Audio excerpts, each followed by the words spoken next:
I'm Alan Thorpe. And I'm David Rogers, and together we host the WeatherPod. In this special series on artificial intelligence, we invite leading experts to reveal how AI is being used across all sectors of the global weather enterprise.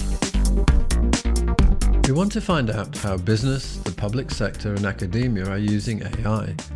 Can it help improve the accuracy and quality of weather and climate information? Can it help to make weather and climate information more useful and usable across a range of critical activities that are impacted by weather and climate? There are many claims being made about AI, but what is its real value when it comes to helping business and society meet the growing climate challenge? The growing use of artificial intelligence in the field of weather prediction and forecasting is likely to have profound implications for national meteorological services in the coming years. In this fourth episode in our special WeatherPod series on AI, we've invited Dr. Hally into the studio to examine how one Met service, Met Éireann, is approaching the use of AI in its operations.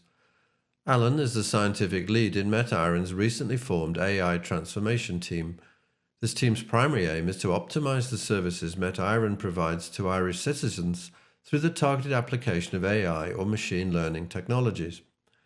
During our discussion, we covered a number of key issues intimately connected to the use of AI-based weather forecasting systems. These range from the impact AI could have on the use of traditional NWP techniques, the organisational implications for national weather services of increasing use of AI, and the importance of working with weather-affected end users when it comes to developing decision support systems. While Alan has not worked specifically on AI in his career to date, it's absolutely clear from our conversation that this is an area where Met Éireann sees enormous potential in its future operations. Welcome to the WeatherPod, Alan. Yes, welcome, Alan. Great to have you on the programme. Thanks, David and Alan. Great to be here. Thanks for inviting me. Alan, before we sort of delve into the AI transformation, which we're going to talk about in this episode, perhaps you could give our listeners and viewers a bit of a brief thumbnail sketch or overview of how Met Éireann is structured and what kind of main functions does it have as the national Met Service for Ireland? Sure. So Met Éireann, similar to other national meteorological services, is divided along the pillars of infrastructure, services, research and governance. So our observations and technology teams are responsible for those items under infrastructure. So within the remit of the OBS team is the expansion and maintenance of our national observational network, including our national radar network. So at the moment that's undergoing quite a large expansion. So from 2 radars at Dublin and Shannon Airport to hopefully a network of 5 radars across the country. They also have responsibility for Valentia Observatory in the southwest of the country, which is one of the oldest uninterrupted observational records of any synoptic station around the world. Our technology division then is responsibility for, of course, all of the traditional elements of IT infrastructure, but perhaps most notably our direct connections to the ECMWF supercomputer in Bologna, and also the links to our high-performance computer shared with our Danish, Dutch and Icelandic colleagues, which is housed near the Icelandic Met Service near Reykjavik. So this is a partnership called United Weather Centres West, and has been really one of the main focuses of Met Éireann's work over the last 5 years. So we're pleased that we're finally getting towards operational service with that collaboration. Our 3 service divisions then are responsible for forecasting, flood forecasting and climate services. So our forecasting team, again, like other national Met services, are responsible for the issuance of warnings and forecasts and following the Meteo Alarm colour coding warning system. They also manage the very successful storm naming agreement with the UK Met Office and KNMI, the Dutch National Met Service. Our flood team then are responsible for the issuance of coastal and fluvial flooding across the country, the issuance of warnings related to coastal and fluvial flooding. And they are in constant contact with local authorities and other state agencies when flooding is expected. And then our climate services team, they really provide a wide range of services to government and state agencies, perhaps most notably the recent publication of the Translate future climate scenarios data set. So this looks at what Ireland will be under the different RCB scenarios. Our research and applications team then are developing and operationally running our high resolution short range NWP model, which is Harmony Arome. So again, up until very recently, this is something we did on our own, so solely a Met Éireann venture. But all of that is now done with our UWC West partners. So the development from research through to operations, that's now done with the Danish, Dutch, and Icelandic colleagues. So we're particularly active in the areas of EPS research, model physics, particularly some aspects of cloud physics, some areas of model dynamics and data simulation as well. And this team also links then, so another consortium to bring into the picture, the Accord Consortium, which is a grouping of 26 countries across Europe, which is really focused on the development aspects of high-res NWP. And then, I suppose in the context of today's conversation, one of the budding areas of collaboration is in the area of data-driven LAM. So we have a number of scientists working on specifically developing one of those for Ireland based off our regional reanalysis data set. And then finally, I suppose nothing is done without, business continuity and business operations division, which underpin everything. And most importantly, really kind of our main liaisons to ECMWF, EU METNet and EU METSAT. Right, so I think some of our listeners would be quite interested in how the consortia are set up. So particularly on the one with Iceland and others, in terms of how that's supported financially, particularly because we see in other parts of the world where we're working, like South Asia, there are opportunities to create consortia. They don't really exist at the moment, but it's a good model to follow. And so if you could just elaborate a little on how that's sort of the financial arrangements for that and how the partnership works in terms of the actual support for the computing resources. Yeah, so each Met service within the consortium has different areas of responsibility. So if I just take the Danish Met service as the example here, so they're responsible for all of the technical aspects to do with the running of the HPC, 24/7 oversight if the HPC has an issue, and then contacting the operations teams, let's say the operational NWP team, to then come online or come on board and serve try and resolve any of the technical issues. Between Met Éireann and KNMI then, the Dutch National Met Service, they have responsibility for 24/7 cover for the NWP aspects. So if Harmony Arome has an issue overnight, there's someone in either Utrecht or in Dublin will come online and try and resolve those issues. And also during the day, obviously, if it can't be resolved overnight, there's a further team of people that can investigate other NWP issues. And then our Icelandic colleagues, that's where the HPC is housed. So they have quite a big responsibility there in ensuring that the data connectivity. So, obviously we rely on boundary conditions from the IFS. So they have to ensure that the data connectivity is good between Iceland and the ECMWF, and also for disseminating the data back to the other three services. So they have quite a large responsibility when it comes to that. For many organisations, technological development is key to the future. Owen Moran, your director of Met Éireann, has talked about how this will shape meteorological and hydrological services for years to come. So before we delve into the details of how do you think AI could transform the various areas of Met Éireann's work that you've outlined already for us? Yeah, so we could probably fill the rest of the podcast talking about all of the various areas, but just to pick one or two examples. So we have a network of upwards of 400 rainfall stations, mostly volunteer rainfall observers across the country. So they send in their observations every day into Met Éireann, and then obviously this needs to be quality controlled, quality assured before it can be used in any downstream products. But that's quite a cumbersome process at the moment, as a lot of that is done manually. So one project we have underway is leveraging machine learning techniques to do a lot of that in a more near real-time setting, because then one of the main products you get out of quality controlling and quality assuring those more quickly is gridded rainfall analysis. And our service divisions are obviously very interested in that, particularly our our flood forecasting team. And then this gridded rainfall analysis is also quite important to a number of state agencies, Irish Water, which manages the water for the whole state.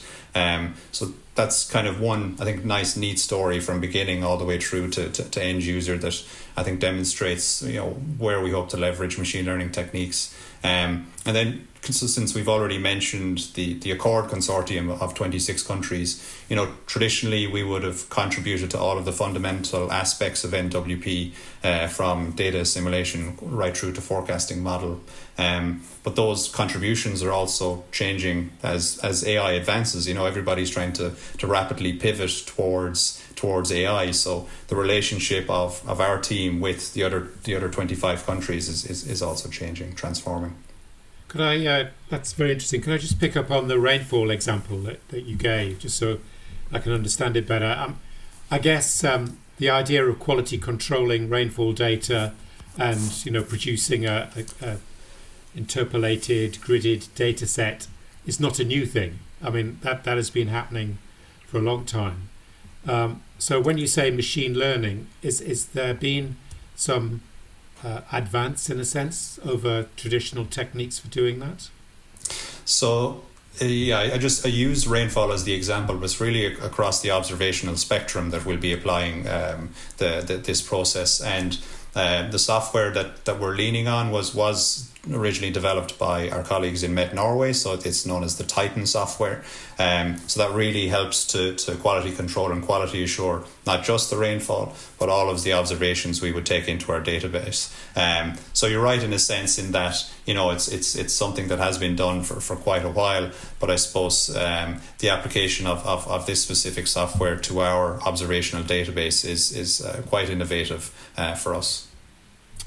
Okay, I mean, perhaps we can move on to the area that has attracted probably the most attention, at least in the weather forecasting business, regarding the role of AI, and that is in weather prediction itself, numerical weather prediction itself.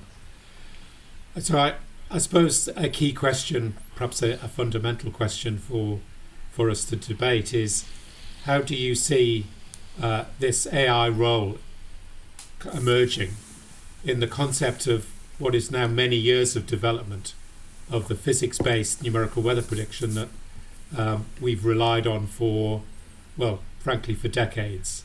How do you see the interplay there? Yeah, so obviously there's been huge strides made in a very, very short space of time with regard to the role of AI in weather prediction. I've heard the changes described as the loud revolution in weather forecasting as opposed to the quiet revolution in NWP that you yourself, Alan, have written about. But I think if the question is, will AI completely displace the use of physics-based NWP, I don't think we're at that point or yet anyway. We've obviously seen the very impressive objective verification scores from the likes of the AIFS, ForecastNet and GraphCast, and other models as well compared to physics-based NWP. However, something perhaps that isn't being discussed enough at this point in time is the use of these models by the end users and the decision makers, and particularly in an operational forecasting environment. Physics-based NWP has built up a lot of hard-earned trust with operational forecasters, through many years of storms, heavy precipitation and snow events. And, if an NWP model misses an event, you can explain due to known model biases, weaknesses or deficiencies in the NWP systems. And the forecasters are also very aware of how these models are constructed and the influence of boundary conditions, etc. And that's kind of one of the advantages of a small Met service like Ireland, is that we're very close to our forecasters or operational forecasters. We would see them on a day-to-day basis, so there is quite a good communication flow between the two teams. In an AI model, those misses or those biases might not be as easily explainable. And I know one of your previous guests, Amy, went into a lot of detail about the explainability of AI. But then on the flip side, some other end users might be not so interested in explainability. Some government agency or somebody interested in energy modelling might just care about that it gives a nice output. But I think for a forecaster, relying upon a tool to issue weather warnings, which have quite widespread consequences, that explainability is quite a fundamental issue. I mean, you sort of, at the beginning of that, you used a phrase that attracted my attention, which you said, we will still need physics-based modelling, at least at the moment. And that sort of implied to me that you think there may be a future where we don't need physics in the system. Is that your view, and where is the evidence for that, do you think? I'm kind of thinking about the example of ensemble prediction systems. Ensemble prediction systems are almost 30 years old at this point. And I think it was you, Dave, one of the previous episodes mentioned that, there are still people pivoting towards using ensemble prediction systems. So I think there's a little bit of a comparison with this situation and the pivot towards AI. I don't think it's going to be a complete transition from one day to the next. I think it might be a stepwise transition over quite a long period of time. So I think it's quite hard to decide today if at one point in the future we will no longer need physics-based. But on the evidence of today, I still think they definitely have a role for the foreseeable. If I may, I just very quickly a follow-up, just a sort of question that has been in my mind for some time. Supposing, you mentioned actually Met Éireann is quite active in cloud physics research in terms of understanding the role of clouds and how they obviously produce rainfall, etc. Supposing there was an advance in the physics, in the knowledge about the way clouds operate in cloud physics, I'm kind of curious, how would that feed into an AI prediction system? Well, from my understanding, the way that the AI models are trained, let's take the AIFS as the example. It was trained on ERA 5, but it's updated daily using the analysis from the IFS. So if those updates to the cloud physics are part of that analysis that's fed into the AIFS every day, one would hope and one would expect that the AIFS would be able to lean on those advances and those new learnings that are part of the analysis, and then nudge forward with those new learnings. Of course, those analyses require, as you say, a physics-based model, because the data assimilation and the new cloud physics will be only in the physics-based model. So, in a sense, it's a kind of integrated hybrid system, I guess. Yeah, I think hybrid is the key word, and that it started off a couple of years ago where people looked at using machine learning to try and emulate some of, let's say, the parameterizations within the physics-based NWP, and that is still an active area of research. So I think it's hybrid the whole way across the spectrum. It relies upon the analysis at the beginning, but also within the model itself there might be some components that are quite compute heavy. I just pick an example, perhaps the radiation code, is very, very compute heavy. Perhaps that may one day be emulated by machine learning and could help the NWP model speed up its compute time. It's interesting because in a sense, I think maybe we've cracked one of the things, and that is that we're going to always have parallel systems. I mean, maybe the physics base will be the research tool that is basically feeding in somewhere into the system where there's unknowns. And I think the issue about the radiation is interesting because it is very well understood. And then you can imagine that, and you really can't imagine cloud physics being static. I mean, it is an evolving, and since we've never managed to solve the problem, it's going to be evolving for a very long time. If I can, to go on to basically, we talked in previous episode of the WeatherPod about the development of the ECMWS AIFS system, and you've mentioned that today. And it uses the tools of deep learning neural networks to speed up computation of the global predictions. So, as a member of ECMWF, how is your work connected and integrated with the ECMWF in this area?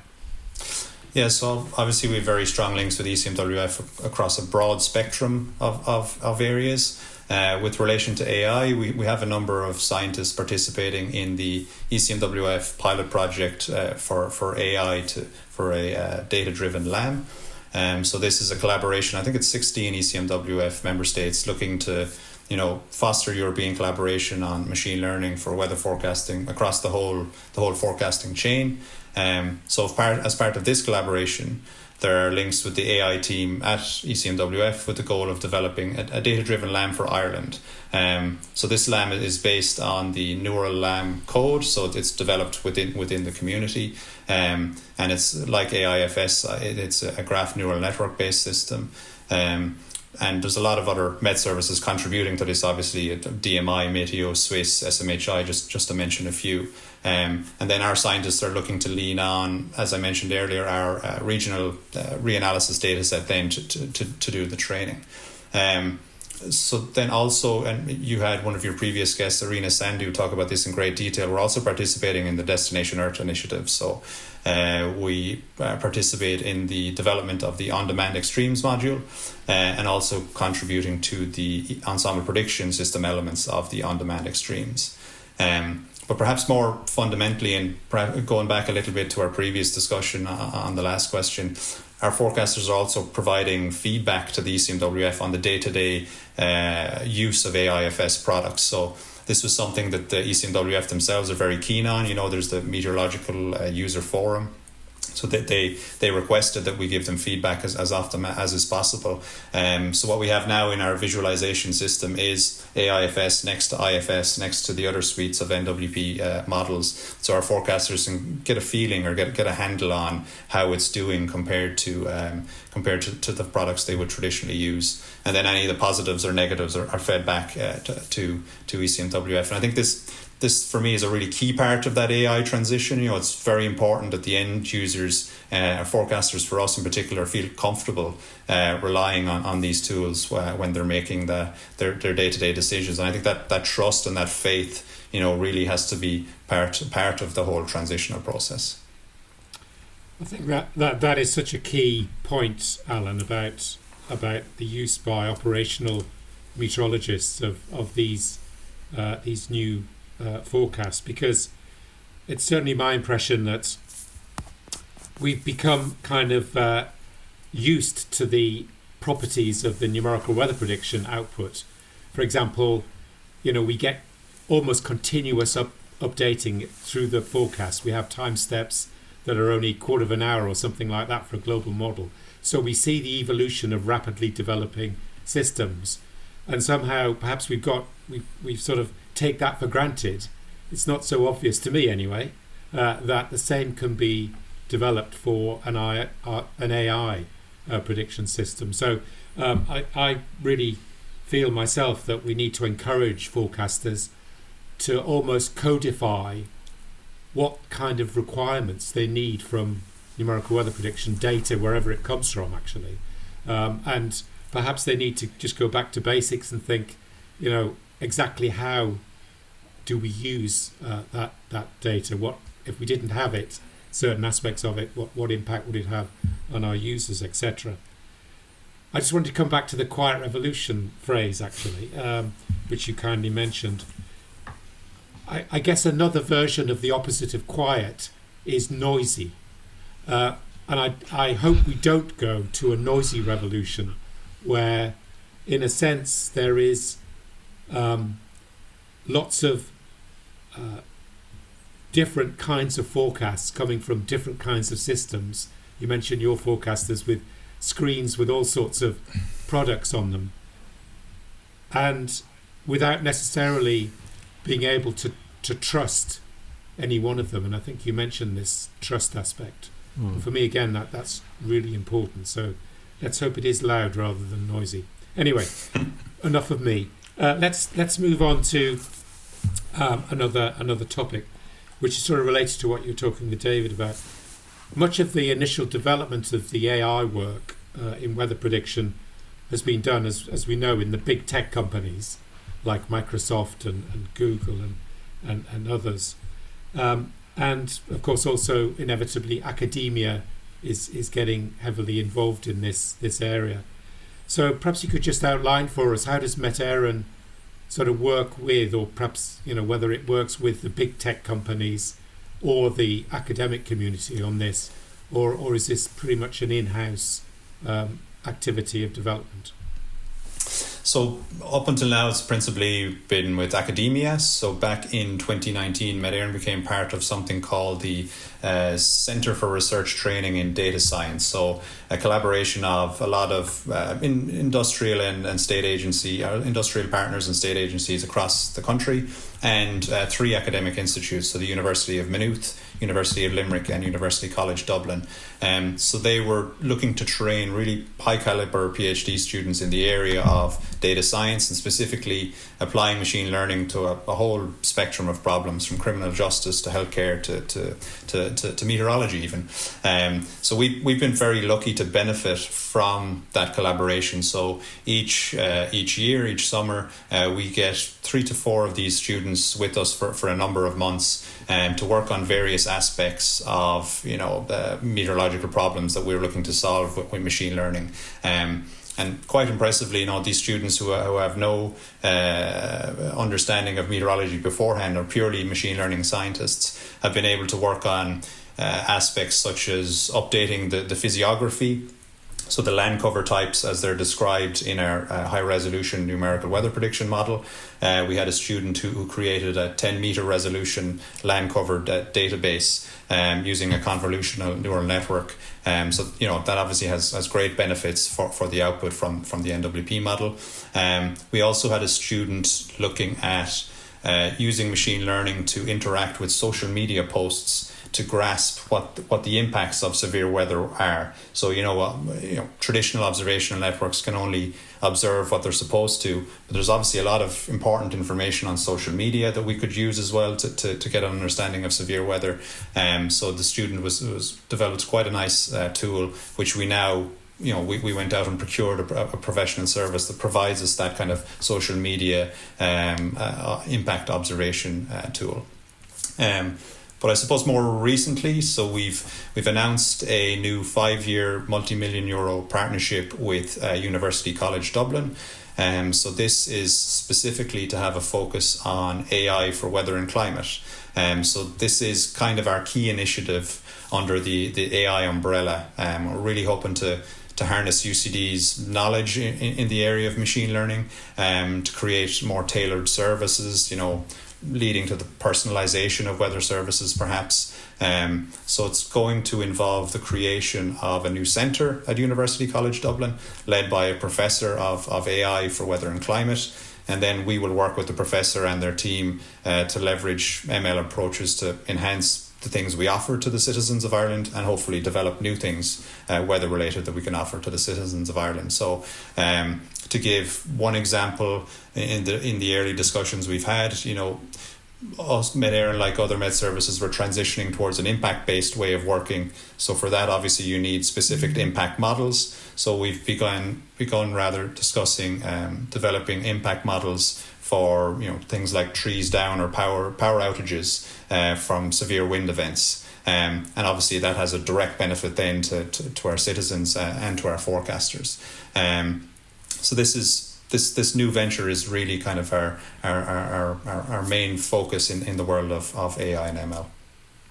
It's actually, if I may, just it's quite intriguing when from what you said at the outset of this, that it's machine learning applied to many areas, and this idea of machine learning related to impacts, and you can imagine here that there's less controversy over the value, because you're looking at maybe running your transport network, your traffic light systems, all these kinds of things which benefit from that, but are triggered by the meteorological and weather intelligence you need to drive it. So it's quite interesting that you're going in that direction. I guess also for that to work well, it's going to crucially depend on the availability of data, digital data on those other areas like tree fall, like traffic flow, etc. So there's quite a sort of digital transformation that's needed, I guess, to merge meteorological data with these other data sources. Do you see that as a major challenge area, or do you think we've cracked that already? No, I think it's an ongoing challenge, to be honest. So some of the areas, we mentioned power outages, that perhaps might be one of the easier doors to push open, because that data is already codified and reported on a daily basis. Something like trees down, again, that'll depend on the local authority or who's recording such data in specific areas. So a bit like other traditional observational data sets, there may be gaps, and that data might be a little bit more messy. But when it comes to traffic information, we have a very good relationship with the Transport Infrastructure Ireland, which manages all transport infrastructure, and they've done a lot of work in digitally transforming and making all of their data sets open and easily usable. So I suppose it depends on the impact model or the impact question you're trying to answer. Some will be easier to tackle, I think, than others. And those data sets really rely, in terms of machine learning, there needs to be a training data set, and that needs to actually have quite a record of past events to train the neural network. And one of my concerns is that there isn't enough training historical data to put into the training data sets. I believe that about meteorology, never mind tree fall and transport, etc. So there's still quite a lot of challenge there, I think. Yeah, I think tree fall, to pick up on that one again, is probably the biggest challenge. I don't have full view of how deep and how long the record is there. I would have less concern about the power outages. That's something that has many other uses. So I would think the record there is quite long and neat. And also for anything related to traffic or transport, again, I think that the record is quite long and neat. So, really will depend on which impact model we're looking to develop. Cool. Obviously, embracing artificial intelligence, machine learning is going to involve really quite substantial organizational changes. I mean, you've outlined so many things that you're doing within Met Éireann. So, what changes do you envisage from an organizational perspective in Met Éireann as you pivot more towards AI? Yeah, I think the biggest changes are going to be in our front-facing service divisions. So I've already mentioned our transition towards impact-based way of working. That's putting a lot of extra demand on the forecaster, and is a transformation of their role. So to help with that, you could imagine that any of their upstream tasks, the basic analysis of NWP output, maybe the creation of some text forecasts, a lot of that we hope will become automated, which will allow them to become more risk analysts or risk communicators, because that's the way things are going and has been driven by WMO projects, etc. I think another, obviously this one is already underway, is more technical changes. I've mentioned our UWC West collaboration already, but we're already discussing what our next purchase will be together. Will we purchase a traditional high performance computer? Will we purchase just a stack with GPUs connected to it? Will we have to purchase a hybrid computing infrastructure? So they're the types of questions as well, and the types of things that we're going to be thinking about over the next few years. And I think in terms of even the profile of the people we will look to recruit as an organization.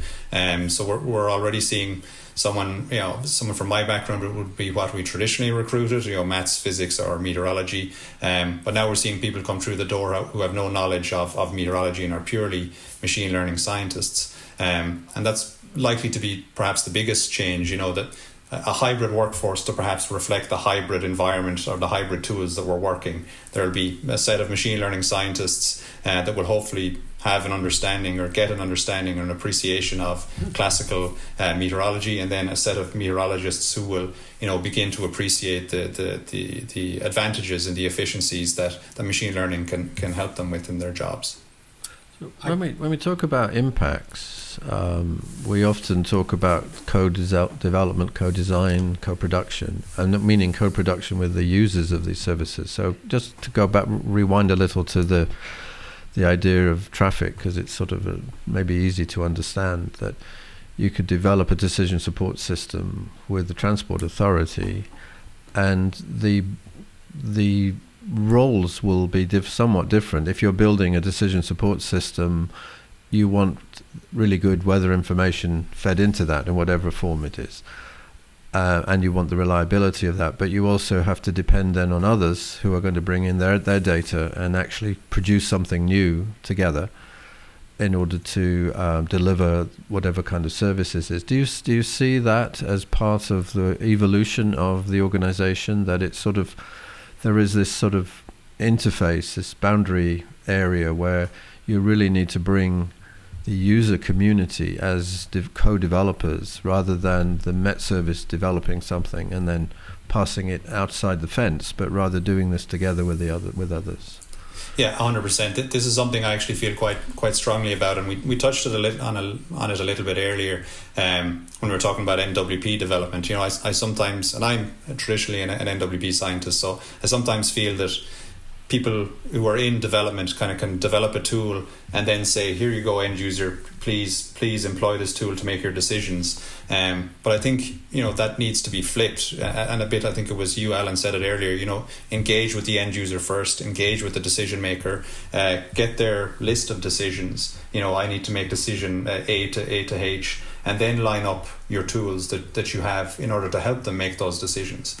And I think that applies in this situation as well. So if I use the example of our flood forecasting team, they've created a network of, we're calling them severe weather flood liaison managers across the whole country, in every county council across the country, and they meet them on a regular basis. And the objective here is to develop those relationships like you're talking about, Dave, is to say, you know, is this what you need? We've developed this integrated online cloud computed flooding software. Is that helping you to make your decisions better, or do you need something else? So yeah, absolutely, this is something that I think is fundamental to any of these transitions. You know, we've attempted to make transitions in the meteorological world in the past, and perhaps we haven't paid enough attention to the people who actually use the services. So it might be time to flip the envelope and ask them first and then develop. Can I come in on, I want to make a comment that a miserable manager would make in this part of the conversation, and that is, one version of what you've said, Alan, is that before AI came to us, we had a workforce that developed NWP that interacted with forecasters. We had forecasters and users. Now we've got something else. We've got AI to deal with. We've got to have data scientists. We've got to have AI models, but we're not leaving the physics-based models behind. We've got those as well. And actually also we're going to have to interface with all of the users in these different areas like traffic flow. And being a miserable manager, I can hardly fund what we did before, never mind what we do in the future. And now you say to me, I don't only need a supercomputer for my physics model, but I need GPUs for my machine learning model. How am I ever going to cope with that? I think it's a very fair question. I think part of what will help in that scenario is to go back to my QC of observations example at the start. As I said, some of that is still done manually, so obviously there's a staff resource dedicated to that. You know, if that is now done using a machine learning approach, that staff resource is freed up. And I think you could apply the same methodology across the whole spectrum of the organisation. But come on, you said you needed the physics model and you need an AI model. Well, I think there will inevitably have to be some expansion of the workforce, like there are. You know, this just doesn't apply to national Met services. If we look in the private industry, they have to make this transition and this pivot as well, and they're having to employ people who have, you know, machine learning expertise alongside what they were traditionally good at. If you take something in the pharmaceutical industry, for example, you know, they're going to have machine learning scientists alongside their biologists and others. So I think there will inevitably have to be some sort of expansion in the workforce to deal with this increased workload. But also some of the staff within the organisation will just be repivoting and, you know, upskilling to be able to deal with the workload. So always looking for opportunities for new sources of funding. I'm wondering, do you work with the private sector users, so businesses which need weather intelligence, could utilize weather intelligence more effectively? Do you look at them as a client base at the moment?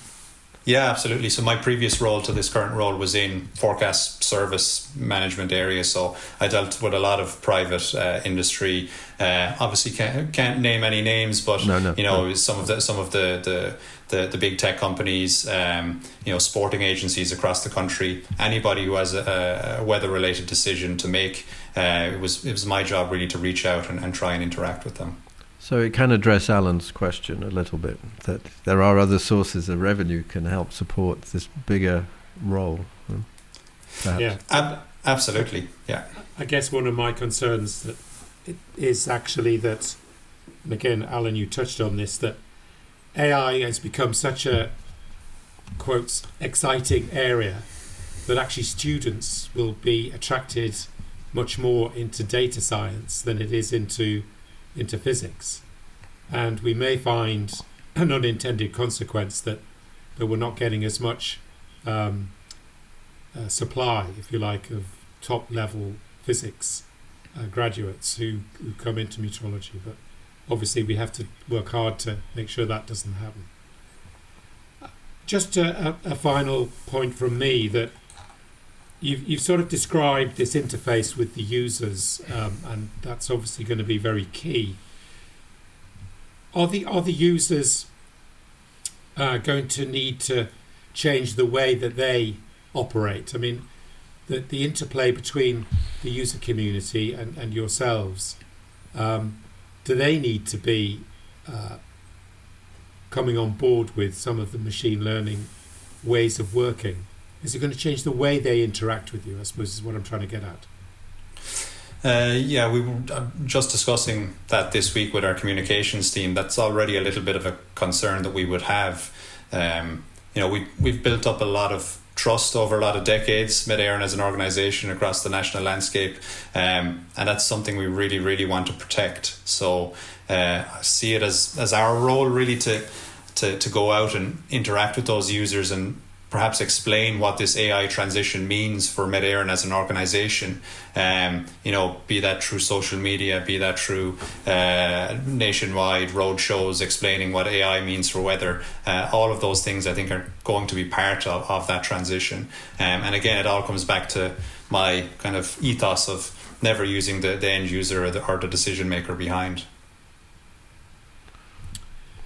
Well, I guess, Alan, that's been a great insight into your work and Met Éireann's work in general in this fascinating area of AI. And I'm sure we will want to come back to discuss this further with you. But for the moment, many thanks for our conversation today. Yeah, many thanks, Alan. It's been really a pleasure to speak to you, and I think we do look forward to hearing more and more about what Met Éireann is doing in this area. Thank you. Thanks very much, Dave and Alan. It was great to be here. Thanks for having me. Well, that concludes this episode of the WeatherPod. We hope you've enjoyed it. Alan and I will be back next month, and in the meantime, please give us your feedback via email to support@gweforum.org.